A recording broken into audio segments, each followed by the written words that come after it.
তিনটি উপকার করে আল্লাহর অশেষ রহমতে একজন গরিব ইউনুসের কোটিপতি হওয়ার সত্য ইসলামিক ঘটনা। প্রিয় দর্শক, আপনিও ইউনুসের মতো কোটিপতি হতে চান তাহলে সম্পূর্ণ ভিডিওটি দেখার চেষ্টা করুন।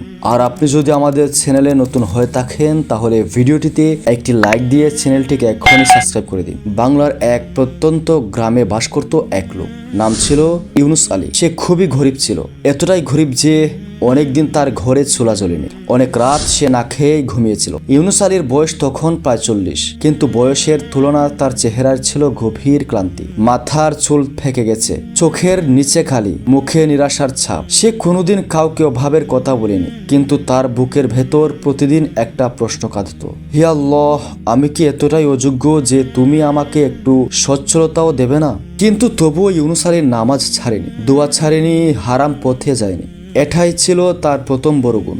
ইউনুস আলী দিনমজুরের কাজ করত, কখনো ইট ভাঙা, কখনো মাঠে কাজ, কখনো মানুষের বাড়িতে ভারী জিনিস টানা। যেদিন কাজ পেত সেদিন খাবার জুটত, যেদিন কাজ পেত না সেদিন শুধু পানি খেয়েই ঘুমাতো। তার স্ত্রী খুব ধৈর্যশীলা ছিল, কখনো অভিযোগ করতো না, শুধু বলতো, আল্লাহ নিশ্চয়ই আমাদের পরীক্ষা নিচ্ছেন। এই কথাটাই ইউনুস আলীর বুক শক্ত করে দিত। প্রিয় দর্শক, এবার চলুন জেনে নেই কোন 3 উপকার করেই ইউনুস আলী কোটিপতি হয়েছিল।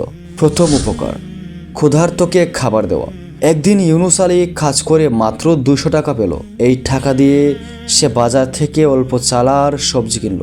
বাড়ি ফেরার পথে সে দেখলো রাস্তার পাশে এক বৃদ্ধ মানুষ বসে আছে, চেহারা শুকনো, চোখে ক্ষুধা। বৃদ্ধ বলল, বাবা 2 দিন ধরে কিছু খাইনি, পরিবারের ছোট্ট বাচ্চা সহ সবাই উপোস, আল্লাহর রহমতে একটু খাবার দেবে?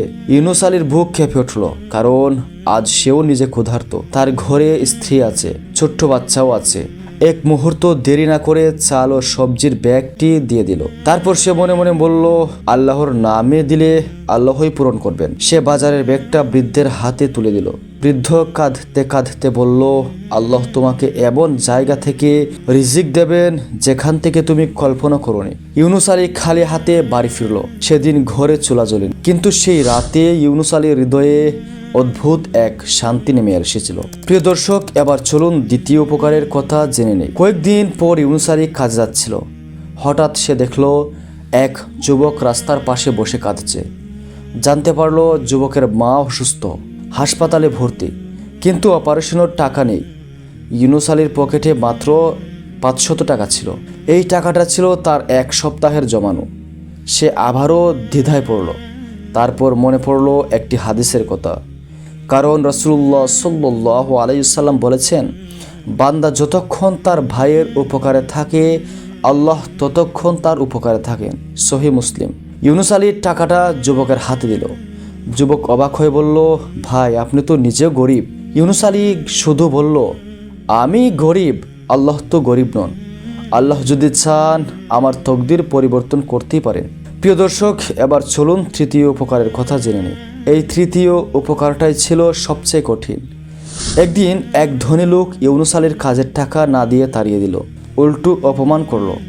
ইউনুস আলী চাইলে ঝগড়া করতে পারত, মামলাও করতে পারতেন, গালাগালিও দিতে পারতেন, কিন্তু সে মাথা নিচু করে বলল, আল্লাহ আপনাকে হেদায়েত দিন, আমি আপনাকে মাফ করে দিলাম। এই কথাটা শুনে আশেপাশের সবাই অবাক হয়ে গেল, কারণ ক্ষমা করা এতটা সহজ নয়। ইচ্ছা করলে ইউনুস আলী মুহূর্তেই প্রতিশোধ নিতে পারত, কিন্তু তার পরিবর্তে সে ধনী ব্যক্তিকে ক্ষমা করে দিল। ক্ষমার পরেই যেন ইউনুস আলীর তকদির পরিবর্তন শুরু হলো। একদিন এক অচেনা লোক ইউনুস আলীর খোঁজ করতে এলো।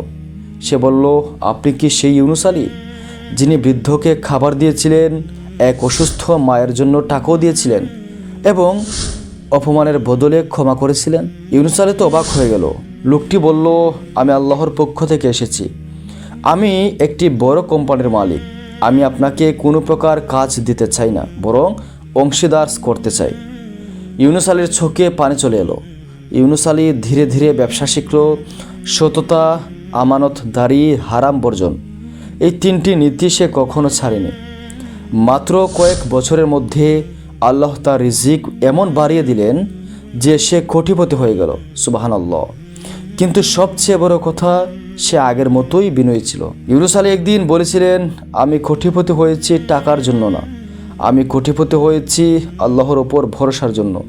প্রিয় দর্শক, এই গল্প থেকে আমরা যা শিখেছি, ক্ষুধার্তকে খাবার দিলে রিজিক কমে না, বিপদে সাহায্য করলে আল্লাহ সাহায্য করেন, ক্ষমা করলে আল্লাহ সম্মান বাড়িয়ে দেন। আপনি হয়তো আজ গরিব, হয়তো কষ্টে আছেন, কিন্তু উপকার করা বন্ধ করবেন না, কারণ আল্লাহ দেরি করেন কিন্তু অবহেলা করেন না।